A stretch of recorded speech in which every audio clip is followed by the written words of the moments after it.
Ao vivo. Som, inclusive? Sim. Tem um delay, né? Só que essa parte já tá transmitindo.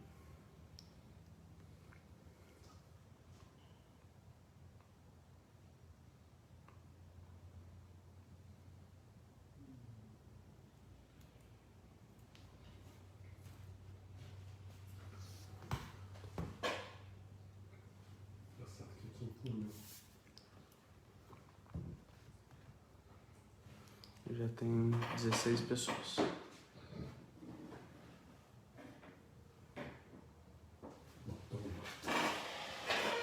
Bem, boa noite a todos. Muita paz a todo mundo. Vamos iniciar mais uma palestra espírita, né, aqui pelo centro, Diógenes de Medeiros. A gente vai iniciar então com uma prece inicial. Então vamos todos elevar o nosso pensamento a Jesus, nosso Divino Mestre, trazer em nossa tela mental a lembrança de um Jesus vivo, luminoso, envolvendo nossas mentes e os nossos corações. Senhor Jesus, Mestre amigo, que as vossas luzes e as vossas bênçãos possam se fazer presente nesse instante, de tal maneira que a nossa reunião se transcorra num clima de muita paz e de muito entendimento, que assim seja, graças a Deus. Muito bem, nosso tema de hoje é o Centro Espírita e a sua inserção na sociedade atual. Para que a gente comece o nosso estudo, é fundamental que a gente faça uma diferenciação inicial. A primeira, a grande diferenciação que precisamos fazer nesse início é de separar o que é doutrina espírita e o que é movimento espírita. Bom, o que vem ser a doutrina espírita? A doutrina espírita é a doutrina codificada por Allan Kardec em 18 de abril de 1857, quando Hipólito Leão de Carvalho vai estudar os fenômenos das mesas girantes e ele vai propor, né, uma explicação, uma teoria explicativa sobre os fenômenos e, ao explicar essa teoria, ele começa ao explicar os fenômenos, ao criar uma teoria que explicasse os fenômenos, ele percebe que não bastava, que o que estava por trás dos fenômenos eram espíritos, que eram seres que haviam estado encarnados e que desencarnaram, que habitavam o mundo espiritual, então revelava a existência de um mundo espiritual, e a partir daí ele começa a estabelecer uma relação nossa com o Criador e, portanto, uma consequência moral, uma consequência de atitudes que nos aproxima do Criador. E aí, então, a ideia de religião. Então, a doutrina espírita estabelece um vínculo, né? É uma doutrina filosófica, científica, com implicação religiosa. Ela é científica porque ela usa os métodos científicos, né, de coleta de dados, de observação, de relação, de estabelecimento de relação de causa e de efeito, a partir de perguntas filosóficas, na busca de estabelecer uma relação entre criatura e criador, e aí a sua consequência moral, a sua consequência religiosa. Muito bem. Então isso é a doutrina espírita.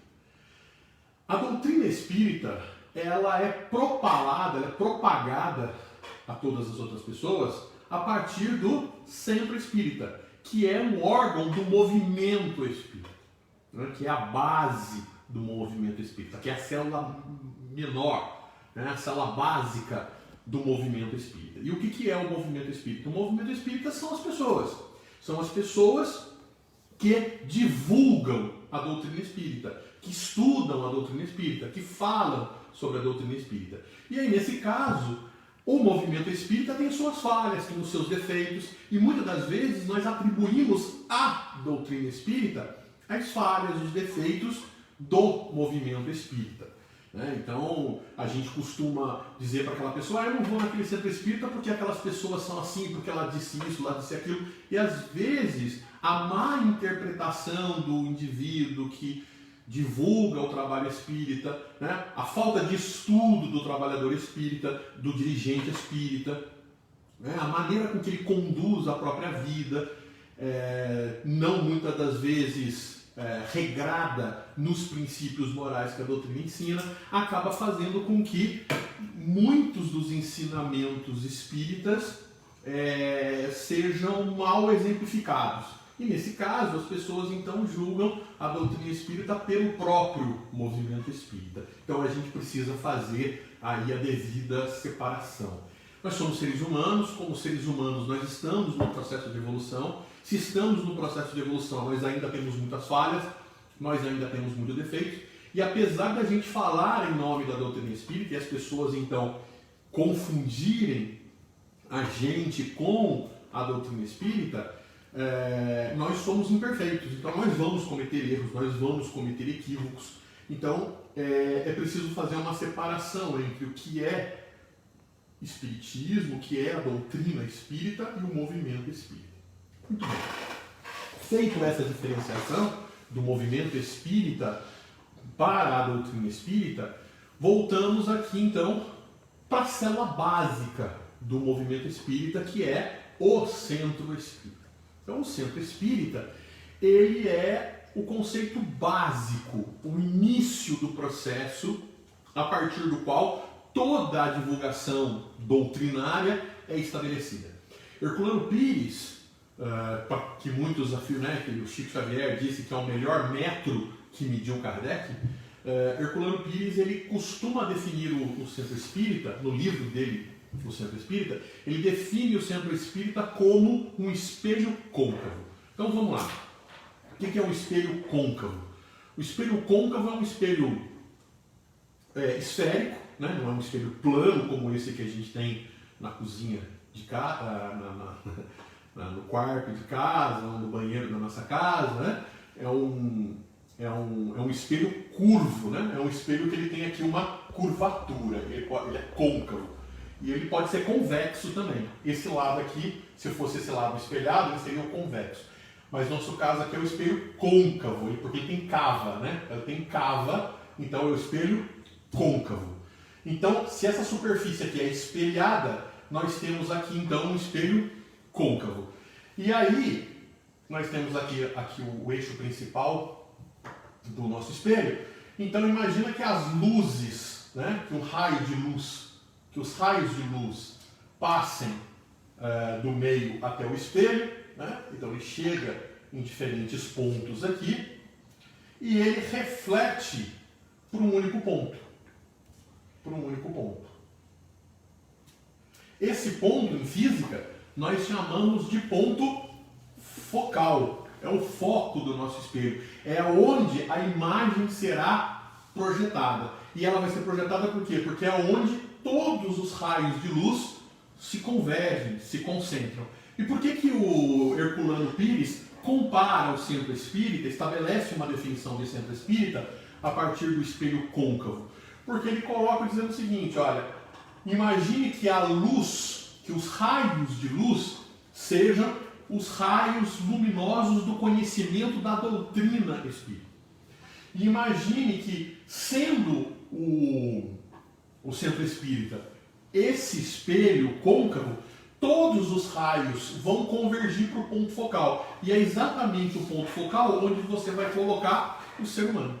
Para que ele receba toda a luminosidade da doutrina espírita nas várias dificuldades que tem na sua vida, nos vários ramos que ele tem no enfrentamento das suas provas e das suas expiações, para que ele possa ter sucesso, para que ele possa vencer as suas dificuldades e evoluir a sua condição espiritual. Então, essa é a estrutura básica da definição de um centro espírita. Mas, tentando entender bem esse papel, tirando o aspecto poético da definição de Herculano Pires, vamos tentar entender a precisão desse conceito. A sociedade atual gera o homem atual. E o que é a sociedade atual? Nós vivemos uma sociedade hoje, né, a sociedade globalizada, onde nós temos a globalização da economia, onde o mundo ficou pequeno a partir do desenvolvimento das tecnologias de informação, comunicação, que invadem o nosso dia a dia, o nosso cotidiano, de uma série de facilidades, entre aspas. Porque é claro que se nós compararmos o nosso mundo de hoje com toda a parafernália tecnológica, com o mundo dos nossos avós, dos nossos bisavós, a gente percebe a diferenciação que se tem e a gente pode entender que essa parafernália tecnológica trouxe uma série de facilidades para a nossa vida. Mas, por um lado, trouxe facilidades, por outro, ela trouxe muitas dificuldades. Então, vejamos. É claro que quando os nossos avós tinham lá a sua própria vida, lá no tempo da sociedade em que viviam, eles moravam, basicamente eles não dispunham de muita coisa, porque a vida era muito simples e se trabalhava para comer, para beber, para se vestir, para sustentar basicamente a família e as diversões também eram restritas, eram muito poucas as coisas. Me lembro do meu pai dizer que quando ele era pequeno, na rua da casa dele, poucas pessoas tinham televisão, né? Meu pai dizendo que poucas pessoas tinham telefone. Quando se tinha telefone e se queria ligar para São Paulo, se pedia uma ligação às 8 da manhã para conseguir o telefonema ao meio-dia. Então, ou seja, às vezes era mais fácil pegar um carro e ir até São Paulo para falar do que para estabelecer uma ligação. Então, ou seja, existiam determinadas dificuldades, mas efetivamente a vida era muito mais simples. Hoje, com toda a parafernália tecnológica que veio trazer facilidades para as nossas vidas, então nós temos o automóvel que ele veio trazer facilidade, ele veio trazer conforto para viagens, para deslocamentos, mas da mesma forma que ele traz a facilidade, ele traz o conforto, ele também traz a dificuldade, porque com o carro você traz poluição, com o carro você traz desastres, com o carro você traz trânsito, com o carro você traz o estresse do trânsito, você traz a pressão social para se ter um carro, porque hoje você não tem um carro simplesmente para resolver os seus problemas sociais, né? Muitas das vezes você tem um carro, muitas das vezes como prova do seu status social, não é isso? Então, na verdade, tinha até uma propaganda da Ford que ela tinha lá uma marca de automóvel onde digamos assim, o título da propaganda, né?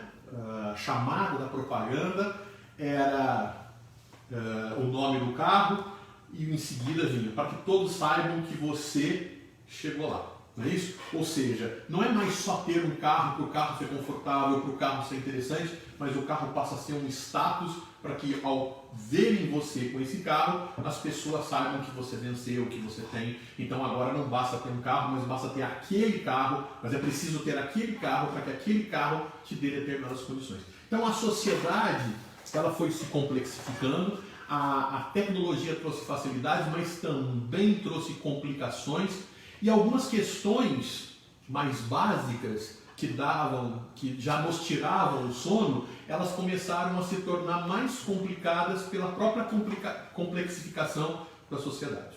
Questões existenciais sempre existiram. Da onde eu vim, para onde eu vou, o que eu estou fazendo aqui, por que a minha vida serve, qual é a minha utilidade, de uma certa forma, o que eu tenho que fazer da minha vida, por que determinadas coisas me acontecem, por que eu sofro, por que eu passo por determinadas condições. Então são perguntas, são questionamentos existenciais que nos afetam em diferentes momentos da nossa própria vida. Então, em qualquer momento da sociedade, em qualquer sociedade que a gente construiu ao longo da história da humanidade, essas questões existenciais sempre fizeram parte das questões dos filósofos e das pessoas comuns. Entretanto, com a complexificidade da sociedade, houve-se um aumento das pressões em torno dessas questões existenciais. Então, hoje em dia, para se ter essas tecnologias, para se ter as chamadas ditas facilidades, as pessoas têm que trabalhar, as pessoas ficam o tempo todo fora, as pessoas se entregam extremamente ao materialismo e determinadas questões de ordem pessoal acabam sendo esquecidas. Então, nós temos muitos problemas hoje do jovem que reclamam que não tem tempo, que os pais não têm tempo para eles, que não conseguem conversar com os pais, os relacionamentos são cada vez mais líquidos, sem muitas profundidades, sem muitos interesses, porque o avanço do materialismo se tornou de tal ordem que tomou total as nossas preocupações, que fez com que a gente então tivesse muito pouco tempo para poder lidar com as nossas questões mais profundas, para que a gente pudesse fazer as nossas reflexões, para que a gente pudesse pensar a nossa identidade espiritual, para que a gente pudesse fazer as necessárias mudanças, as necessárias alterações para a nossa realidade do ponto de vista da evolução espiritual. Então, o centro espírita precisa estar preparado para contribuir para esse indivíduo que é colocado nesse ponto focal, com todas as suas dificuldades, com todos esses problemas. Estando esse indivíduo em qualquer circunstância, em qualquer problema, né? Em qualquer problema, esse indivíduo ele vai passar por determinadas dificuldades, ele vai passar por determinados problemas, entretanto, na sociedade moderna, ele passa por determinadas especificidades. Então, o jovem lida com determinados problemas, a pessoa mais velha passa por determinados problemas próprios da sociedade em que a gente vive, e esse indivíduo tem que ser colocado no ponto focal do centro espírita para que possa receber todas as luzes da doutrina no seu processo de promoção. Isso é ponto pacífico, é ponto importante na definição de Herculano Pires. Então, a casa espírita ela precisa ter uma estrutura, e perceba que o espelho ele é uma estrutura simples, assim como a doutrina espírita tem que ser simples. Tem que ser simples para mais eficiente, no sentido de atender, no sentido de facilitar a doutrina espírita no ponto focal.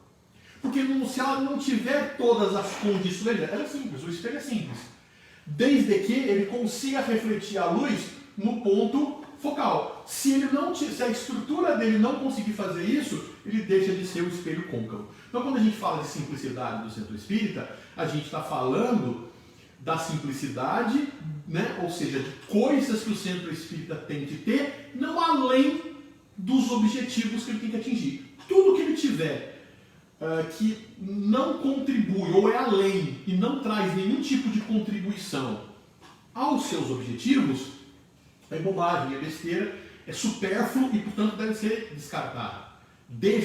Tira a simplicidade do centro espírita. Agora, se você tira determinados aspectos do centro espírita que impedem que ele atinja o objetivo de ser o espelho que promove, que conjuga todas as luzes para o centro onde a criatura é colocada, então o centro espírita deixou de atingir o seu objetivo principal e ele não é simples, ele é ineficiente, né? Essa é uma discussão interessante porque você pode pegar você pode pegar pessoas, mendigos, por exemplo, na rua, que são extremamente pobres, extremamente despossuídos, mas um poço de orgulho, né? Um poço de orgulho na sua estrutura. E você pode pegar pessoas extremamente ricas, mas com uma humildade significativa. O que eu estou querendo dizer com isso? Estou querendo dizer com isso que o centro espírita ele precisa ter hoje uma determinada estrutura simples, mas que atinja todos os seus objetivos. Então há quem diga que a casa... não pintamos a casa espírita porque a casa espírita é simples. Veja, isso é uma falta de cuidado, né? É uma falta de cuidado, é uma falta de atenção com as questões da doutrina espírita, com a questão das necessidades que as pessoas têm, né? A casa, então, a gente precisa ter... É muito comum a gente falar do decoro, né? A pessoa tem que ter decoro. Decoro vem de decoração, né? Decoro. Então as pessoas têm que ter uma postura que seja agradável, que seja apresentável, que seja... né? O centro espírita não pode ser sujo, o centro espírita não pode ser feio, o centro espírita não pode trazer uma imagem negativa, pensamentos negativos, ela tem que promover a doutrina espírita. Então, tem que ter determinadas estruturas. Então, por exemplo, agora em tempos de pandemia, vivendo a realidade nossa sociedade atual, o centro espírita virou uma estrutura virtual. Nós estamos aqui utilizando as tecnologias da informação e comunicação para isso. Quando não tem tempos de pandemia, a casa espírita se estrutura num determinado local, e nesse local precisa ter uma estrutura para receber esse grande número de pessoas. Então, antigamente, num determinado momento da nossa história, a casa espírita se resumia, às vezes, a algumas casas. Então, uma determinada pessoa era espírita e abria a sua casa, reunia alguns amigos e fazia ali na sua sala, na sua cozinha, na sua garagem, enfim, o centro espírita, o centro espírita caseiro, que era próprio de uma determinada família, aquela coisa toda. Mas é claro que aquele local é adaptado para uma família morar e não para a realização dos estudos da doutrina e para todas as atividades que o centro espírita deve promover para fazer com que o ser humano possa receber as luzes da doutrina espírita e se projetar como espírito imortal e como ser que precisa utilizar os seus conhecimentos para buscar a sua evolução. Então, a doutrina espírita tem que se estruturar. Então, não faz mais sentido hoje casas espíritas caseiras. A casa espírita tem que ter uma estrutura que promova essas condições. Então, tem que ter uma diretoria, porque a casa espírita vai atender pessoas, não pode atender direitos particulares, pessoais, específicos. Então, se a casa é minha e eu sou dono da casa, o centro espírita funciona de acordo com os meus interesses, com as minhas vontades. O horário que quer começar a reunião é a minha vontade, porque depende das minhas especificidades, porque eu sou o dono da casa. É igual quando vai jogar bola e quem dá todas as regras e todos os processos não é a própria regra do futebol, mas é aquele que é o dono da bola, porque se o dono da bola se chateia, ele pega a bola e vai embora e não tem mais jogo. Então não é assim que vai funcionar, porque senão o centro espírita não atinge os seus objetivos. A casa espírita é uma instituição social, onde tem uma diretoria constituída. Essa diretoria, então, não analisa as suas questões pessoais, particulares, ela estabelece uma administração para o interesse e para o benefício de todas as pessoas que frequentam.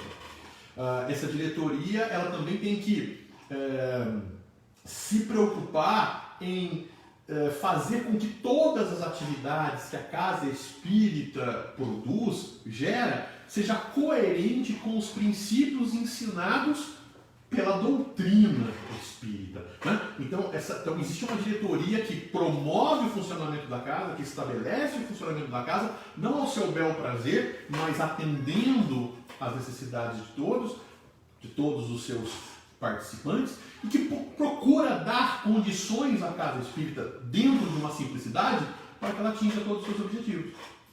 Então, mas a casa espírita que tem ar-condicionado, por exemplo, não é simples. Não, pode ser simples. Num lugar que é muito... Talvez em Campos de Jordão, um ar-condicionado não seja tão necessário, mas no Rio de Janeiro, em Guaratinguetá, o centro espírita pode ser humilde, mas ter ar-condicionado para atingir, já que é muito frequentado e a temperatura é muito grande, as pessoas vão ficar ali úmidas, não humildes, vão ficar úmidas de calor. Então o ar-condicionado vai manter a humildade do funcionamento do trabalho, isso não tira as suas características de humildade, mas também faz com que as pessoas se sintam bem no ambiente para realizar o trabalho. Então a casa espírita, em termos de simplicidade, é toda uma estrutura que não vai além daquilo que permite que os objetivos sejam atingidos. Então a casa espírita não precisa ter luxo, mas ela precisa ter as condições mínimas, básicas, para que toda a estrutura da doutrina espírita possa ser atingida. Então, todos os recursos didáticos, todos os recursos pedagógicos, toda a profundidade de estudo, ele sempre é extremamente importante. A doutrina espírita tem que ser acolhedora. E aí vem uma questão muito interessante, ela tem que acolher as pessoas. E acolher as pessoas não significa passar a mão na cabeça das pessoas. Ficar ali acarinhando as pessoas e acolher as pessoas é dizer para as pessoas que tudo tem porquê, tudo tem um significado e que mesmo que tenhamos errado em oportunidades anteriores, podemos acertar a partir de agora. Né? Então a gente diz isso para as pessoas e a gente acerta a partir de agora, a partir do momento em que a gente é esclarecido. Errei ou errava, errei até agora, cometi erros, isso é o acolhimento. Cometeu erros, errou de fato, porque não sabia. E agora vai poder acertar, agora vai poder fazer os acertos. Mas para isso precisa de conhecimento, precisa de esclarecimento. Então lembremos da passagem de Jesus e da mulher adúltera. Né? A mulher adúltera está ali ajoelhada, esperando o apedrejamento. Todos os apedrejadores prontos para tirar as pedras. E Jesus então pergunta, né? Afirma, né? Quem não tiver pecado, Jesus não vai contra Moisés. Veja que Jesus não passa a mão na cabeça e pergunta, quando lhe perguntam, mestre, devemos apedrejá-la? E Jesus pergunta, o que diz a lei? E a lei diz assim, olha, se for pego em adultério, deve ser apedrejada. Então Jesus começa a escrever no chão, na areia. E quando ele escreve no chão, diz que ele começa a escrever as diferentes maneiras de se adulterar a lei. Não simplesmente de trair o cônjuge, não trair o marido ou trair a esposa. Existem diferentes maneiras de você corromper a lei. A lei do amor, a lei da justiça, a lei de caridade, a lei das relações humanas, né? Então, a lei de Deus. Então, a partir do momento em que... Então, Jesus ele faz essa reflexão. E naquele momento, muitos daqueles apedrejadores que não tinham cometido aquele erro pela qual a moça seria apedrejada, olhou na escrita de Jesus na areia e viu que havia outros erros que cometiam. E naquele processo, então, fizeram uma reflexão e perceberam que naquele momento precisavam não atirar a pedra das pessoas, mas reformular os próprios conceitos, reformular as próprias atitudes, reformular a sua maneira de entender as orientações da lei divina. Né? E naquele momento, então, todo mundo desiste de apedrejar a moça. Mas não que ela não tenha errado, mas porque ninguém ali tinha condições de atirar a pedra. E Jesus chega até a moça e diz assim, mulher, onde estão teus acusadores? Vai, não peques mais. Perceba que Jesus ele não passa a mão na cabeça dela e diz assim, não, pode errar, não tem problema nenhum, não, é tudo certo, pode fazer o que você quiser, porque o importante é fazer o que você quiser. Isso não é o acolhimento. O acolhimento é dizer, não, você errou. Vá e não peques mais. Se não peques mais, é porque já tinha pecado. Não peque a partir de agora. Agora, não peque agora, não se preocupe com o pecado que realizou. Errou por quê? Porque não sabia, porque desconhecia, porque não tinha percepção clara das coisas, porque desconhecia, né? Porque ignorava, mas agora, a partir do esclarecimento, então não erra mais. Né? Existe a passagem de Jesus onde ele apanha numa das faces, ele fala, se lhe bater em a face direita, oferece a outra. E oferecer a outra não é apanhar de novo. Oferecer a outra é mostrar a outra face da realidade para a pessoa. Que quando ela espanca, que quando ela bate, ela está batendo não porque ela quer bater, mas porque ela está em desequilíbrio. Então quando você mostra a outra face, você ajuda a outra pessoa a entrar em equilíbrio. Então percebam claramente que o que Jesus nos propõe, os seus ensinamentos, é de que o acolhimento é dizer para as pessoas, a gente erra, é natural que a gente erre, é natural que a gente cometa erros porque a gente ignora. Mas o importante é a gente entender que a partir do momento em que é esclarecido, então não faz mais sentido errar. Então errou porque não tinha esclarecimento, mas agora eu vou esclarecer. Então esse é o acolhimento necessário. É receber a pessoa, mas para orientá-la. Então é isso que a doutrina espírita precisa fazer. Nunca pode esquecer o seu papel de dar condições de orientação para as pessoas. E quando você vai orientar as pessoas, você vai colocar as pessoas naquele ponto focal ali, que o centro espírita deve projetar as luzes da doutrina, né? Para projetar a pessoa, para atender a pessoa nas suas várias dificuldades, para acolher e esclarecer, é preciso levar em conta as especificidades das pessoas. Daí as diferentes atividades que a casa espírita tem que ter. Porque as pessoas, quando chegam à casa espírita, elas chegam com diferentes dificuldades. Elas chegam na casa espírita com diferentes necessidades.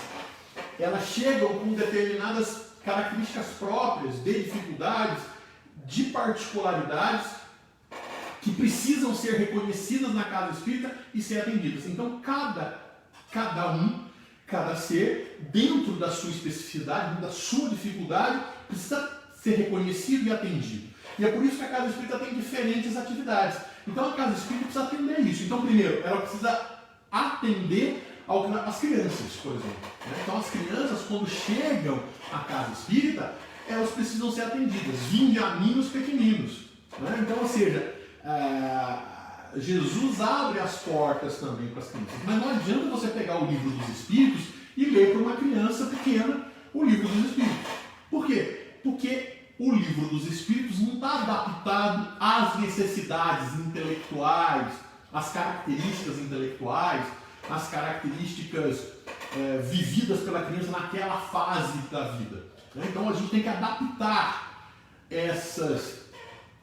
o conhecimento da doutrina a essas especificidades, a essas características próprias da doutrina espírita.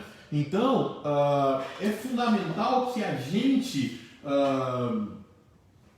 crie, então, um trabalho, uma atividade que a gente chama, então, do Diógenes de EDEC, o estudo de doutrina espírita para criança. Alguns centros espíritas chamam isso de evangelização infantil.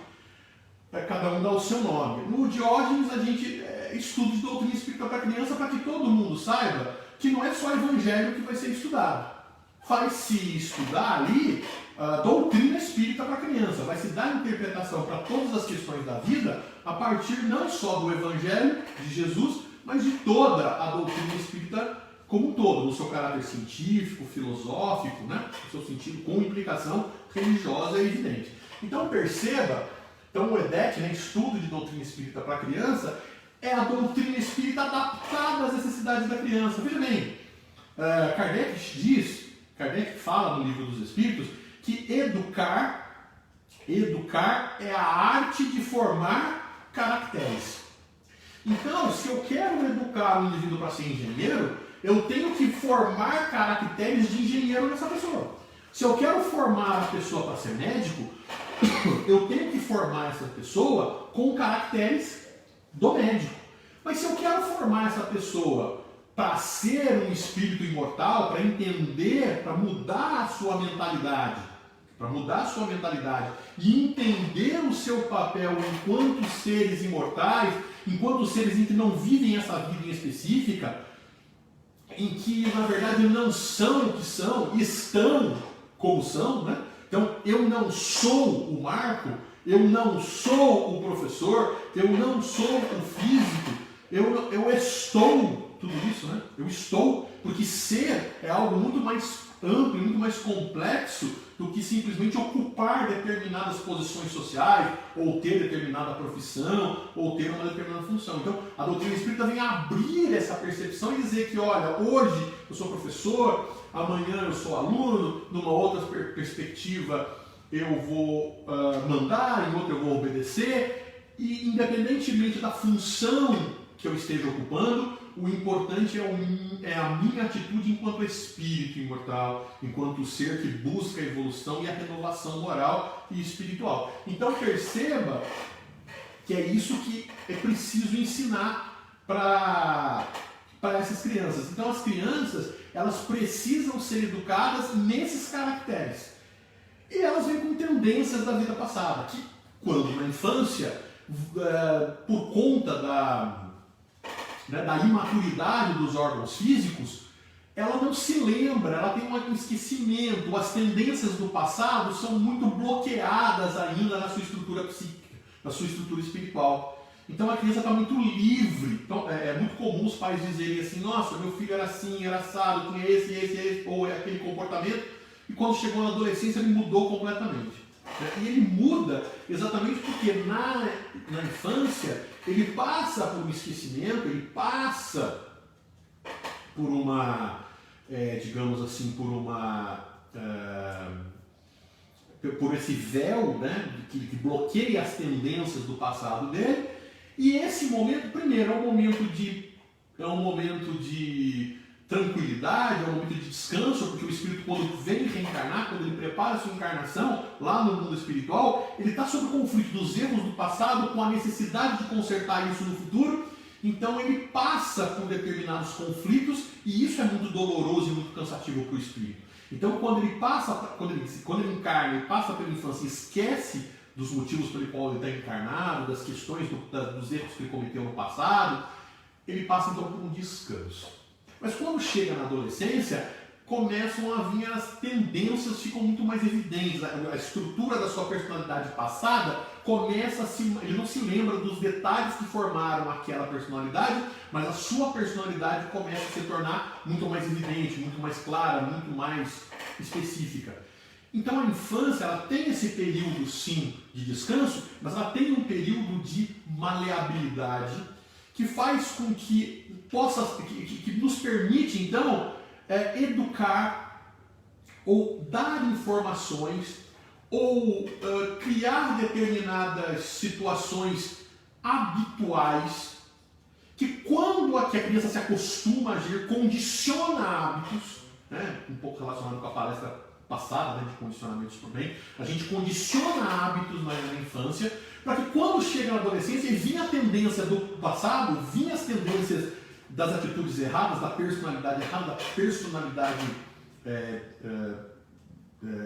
inferior das nossas tendências do passado, venha a se contrapor com um hábito que já está estabelecido, né? Então, é preciso alguma coisa que contraponha a tendência do passado, porque se os hábitos novos eles são parecidos com os hábitos antigos da tendência do passado, então o indivíduo tende a repetir todos os erros que cometia em vidas passadas, ele tende a continuar cometendo, inclusive nessa nova vida. Então a infância é um período onde a gente então pode oferecer condicionamentos para o bem, hábitos do bem. Então, educar é formar caracteres, porque a educação é o conjunto de hábitos adquiridos, lá de Kardec. Então perceba que lá no EDEC é a oportunidade do Centro Espírita, então, oferecer atividades adaptados à criança, adaptados à realidade dela, para que ela então possa, em função dessa compreensão, desse entendimento, aprender determinados hábitos. E esses hábitos, então, treinados, então, uma hora eles aprendem esses hábitos no EDEC. E durante a semana, os pais incentivam a produção desses hábitos, a continuidade desses hábitos durante a semana. O hábito da boa relação, o hábito do perdão, da tolerância, da gratidão, né? Então, essas questões, esses temas são trabalhados no EDEC como hábitos que vão ser treinados durante a semana, até que a criança, quando chega na adolescência, determinadas tendências do passado se contraponham com hábitos que ela construiu na sua infância. Então, o EDEC tem um papel importante. E é por isso que é preciso preparar as pessoas que vão trabalhar no EDEC. Né? Então, as pessoas precisam estar preparadas, precisam estar habilitadas, porque precisa... não, qualquer um é para criança mesmo, é espiritismo para criança. É espiritismo para criança. E aí, como é espiritismo para criança... qualquer um ensina, qualquer um fala, qualquer um explica, né? Não tem problema algum. E na verdade não é assim, né? Na verdade a gente percebe que tem mais do que isso, é mais do que isso. A pessoa tem que estar, não é que tem que ser menos, não é qualquer um faz, não. É uma pessoa que ela sabe tanto quanto um palestrante que fala de mediunidade, que fala para qualquer outra função na casa espírita, né? Tem outro papel na casa espírita. Entretanto, ele fala de um jeito diferente, ele fala de um jeito adaptado, ele fala de um jeito adaptado, ele fala de um jeito necessário para as características, especificidades da criança. Aí nós temos o trabalho de mocidade, espírita. Né? E o que é o trabalho de mocidade espírita? É o trabalho que está vinculado com uma outra linguagem, que é a doutrina espírita para a realidade do jovem. né? O adolescente. Então é aquele indivíduo que deixou a infância, né? Que já teve a sua modelagem, que já teve a sua estrutura, que já teve todo o seu compromisso, o seu comportamento, todo o seu comportamento de criança, que foi treinado, que foi ensinado no EDEC, treinado durante a semana com os pais. Agora, na mocidade, existe a tendência do passado. Aí volta a tendência do passado, que equilibra, né, com os hábitos que ele aprendeu no EDEC e treinou com os pais no seu dia a dia. Só que aí tem um equilíbrio da balança. E aí é a tomada de decisão. Eu vou fazer aquilo que eu tenho tendência de fazer, ou eu vou continuar fazendo aquilo que eu venho sendo treinado habitualmente a fazer, pelo que eu venho aprendendo no EDEC e pelo que minha mãe, meu pai, minha família me incentiva a continuar produzindo. Então vem a necessidade da reflexão, vem a necessidade da lógica, vem a necessidade da crítica, né? Então e o jovem, ele é questionador, né? Ele quer romper determinados parâmetros, ele é perguntador, o porquê tem um papel importante. Então a doutrina espírita precisa ser apresentada de uma maneira diferente, agora adaptado à intelectualidade do jovem, ao elemento desafiador do jovem, para falar desse processo e ajudar ele nas suas tomadas de decisão. E num momento difícil, né? Porque as tendências do passado estão chegando, estão se estabelecendo, e o jovem, e ao mesmo tempo o jovem,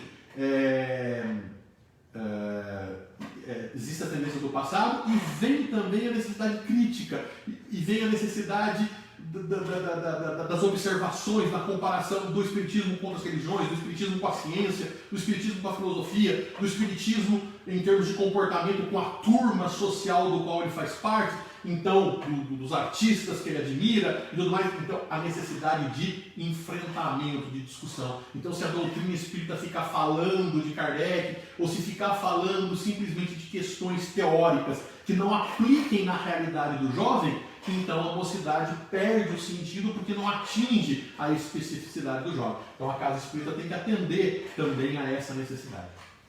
Nós temos a casa espírita que tem que atender, então, aos necessitados de toda a ordem, né? Ao idoso, né? Ao adulto, de uma forma geral, que tem as suas especificidades, né? O idoso que tem a sua, que começa então a ver a vida sob uma outra expectativa, né? Que começa a perceber que ele já não é tão mais ativo, que já começa a olhar a vida e pensar assim, bom, então como é que vai ser as minhas expectativas de vida? Será que eu vou viver mais? Será que eu vou viver menos? Como é que vai ser? Como é que eu lido com a questão da morte? Quais são as perturbações que acontecem comigo nesse momento? E como é que eu posso ser útil mesmo nas minhas limitações enquanto idoso, né? Então, nós temos que atender a essa especificidade do idoso. E a gente tem que atender a especificidade do adulto, que são os problemas de relacionamento com a esposa, com o marido, o problema de relacionamento afetivo, o problema de relacionamento sexual, as questões sexuais propriamente dita, a questão da sexualidade de cada um, né? A questão da homossexualidade, a questão dos problemas sociais, o desemprego, a pobreza, as múltiplas crises que abalam o indivíduo na sua especificidade enquanto adulto.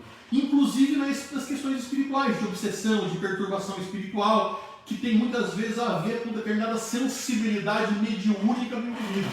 E aí o indivíduo, então, ele precisa desenvolver uma tarefa específica no centro espírita, e a casa espírita tem que atender, que é o médium. Né? Então o indivíduo traz a sua mediunidade, ele traz as suas características, ele traz as suas especificidades, a sua sensibilidade, e ele precisa ser atendido nessa sua característica. E todos esses indivíduos, né? E aí todos os trabalhadores da casa espírita, porque tem adultos que vão chegar aqui e passam por problema de desemprego, e passam porque tem fome. O problema não é necessariamente, tem até problema espiritual. E por que tem um desequilíbrio espiritual? Traz o equilíbrio espiritual porque está com fome, porque vê a família passar fome, porque passa por dificuldades imensas. Então, ou seja, a casa espírita tem que dar assistência da cesta básica, A casa espírita tem que dar assistência do conforto da necessidade material. Então a casa espírita tem que oferecer também essas condições, tem que atender a essas necessidades. O médium, nas suas necessidades do desequilíbrio mediúnico, né? Ele tem uma necessidade de se harmonizar com as suas faculdades de sensibilidade, e a casa espírita precisa orientar e orientá-lo bem. O médium não pode ser um indivíduo colocado à parte, ele pode desempenhar atividades, ele pode fazer bem as coisas, pode ser palestrante espírita, ele pode ajudar na distribuição de cestas básicas, ele pode fazer múltiplas, pode trabalhar na educação das crianças, do jovem, das pessoas mais velhas, ele pode atingir a todo mundo. A diferença é que ele precisa também dar uma assistência à sua mediunidade, não pode fazer barganha com a sua mediunidade.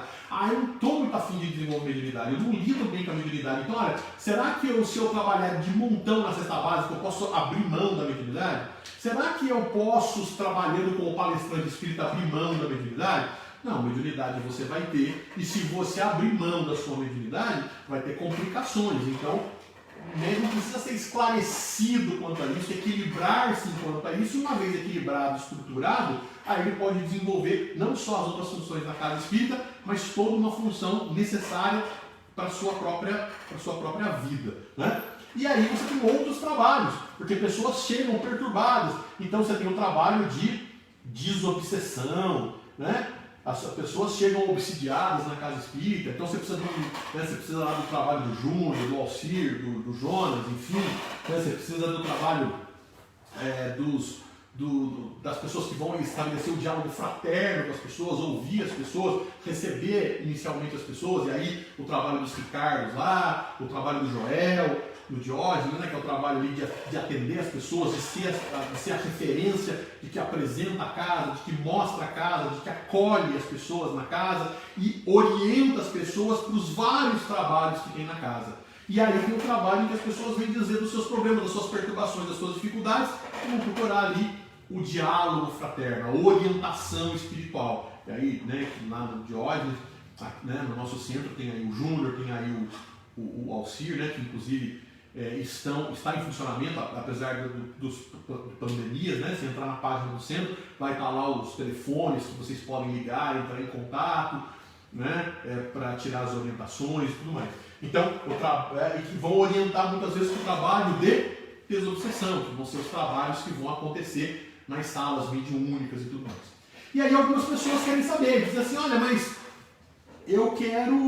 E por que eu não vejo o trabalho de obsessão? E por que eu vou no centro espírita e faz tempo que eu frequento e eu nunca vi um espírito se manifestar? Eu nunca vi um trabalho em torno da mesa. Por que os trabalhos da mesa são fechados? Porque é importante que se diga que não é o fenômeno que importa, né? Então existem pessoas que estão muito preocupadas com a questão do fenômeno. Eu quero ver para crer. E não adianta ver para crer. Não é o ver que vai fazer você acreditar. Não é o ver que vai mudar você, né? Tem uma historinha curta, né, que é famosa, muita gente conhece, que são aqueles dois jornalistas brasileiros que eles tentaram enganar o Chico, né? Eles se passavam por cientistas americanos e eles foram até Uberaba, chamaram o Chico, diziam que eram cientistas que queriam estudar a mediunidade e perguntou se o Chico não podia fazer uma entrevista com eles, receber espírito lá, dizer para poder, porque na verdade eles queriam desmascarar a mediunidade do Chico. E o Chico vai, é enganado, né? Vai lá, cumpre e tal, faz tudo o que eles querem que eles façam. E se vocês procurarem aí no YouTube, vocês vão achar aí, Davi Nasser era um dos jornalistas.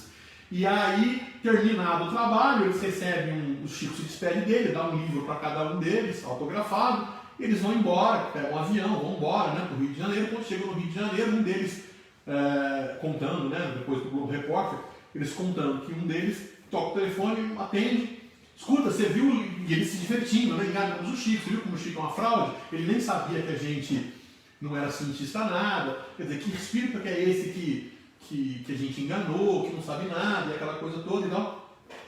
E aí o Davi Nasser conta que que o colega dele liga para ele e fala assim: escuta, você viu o livro que o Chico te deu? Ah, não vi, tá na mala. Então vai lá e vê. E aí ele pegou e abre o livro e está lá, né?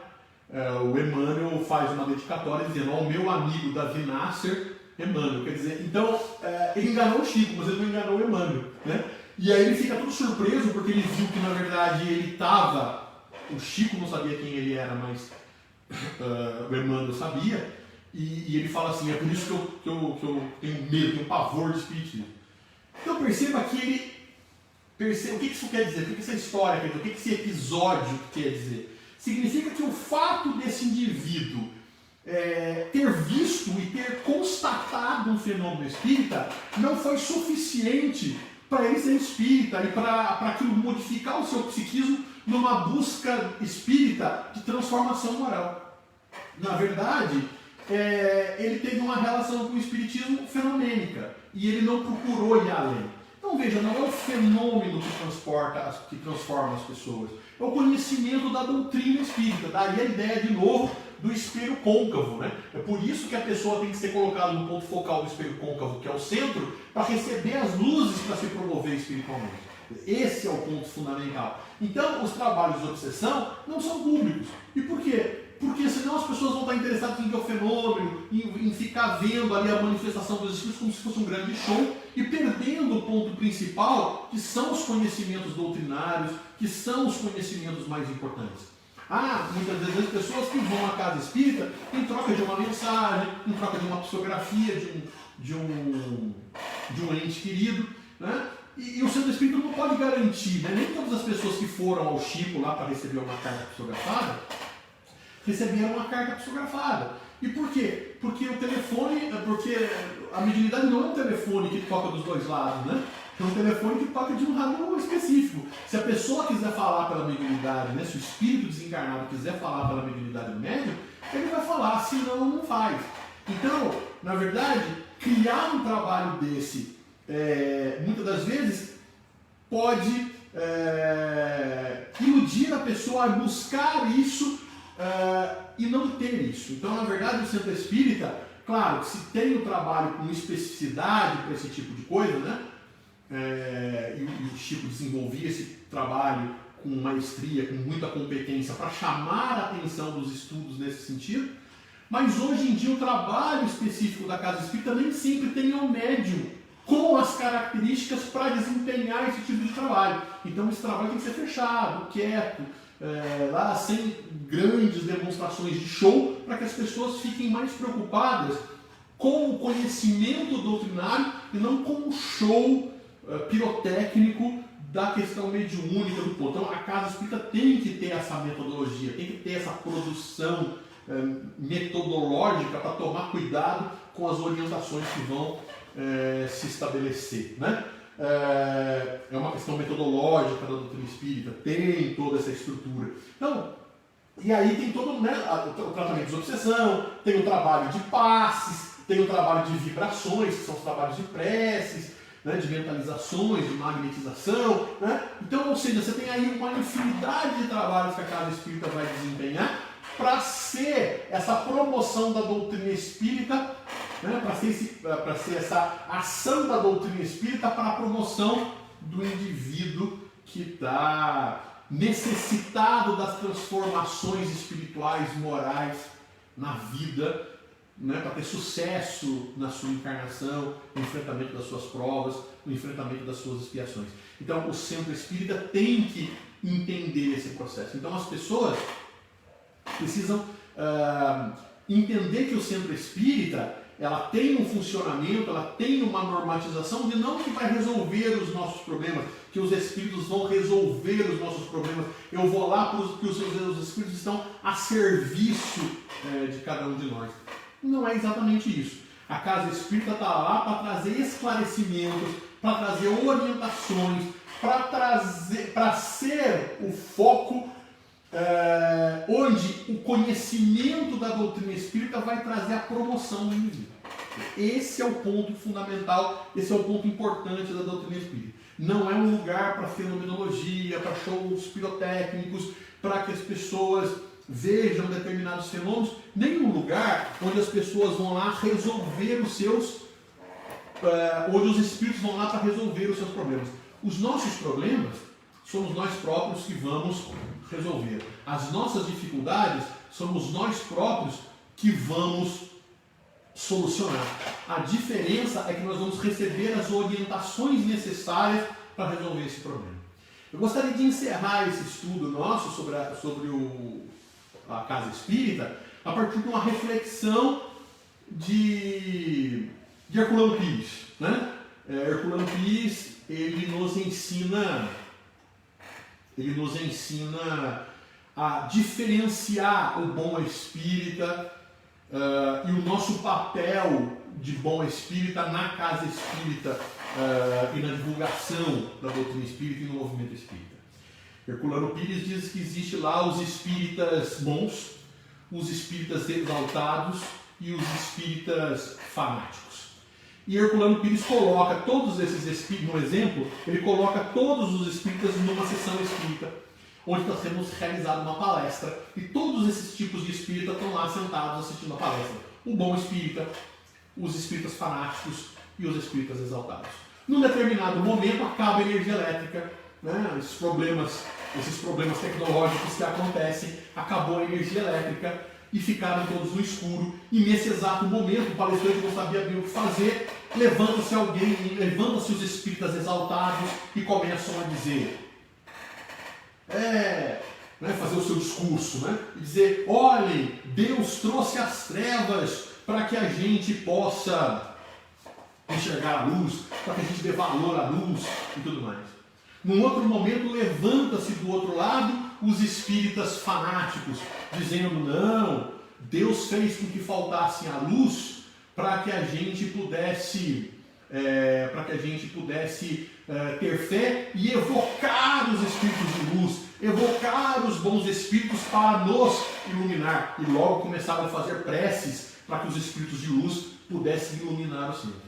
E de repente a luz se acende, a luz do centro espírita volta, né, a funcionar normalmente, porque as luzes se estabelecem no local, no ambiente.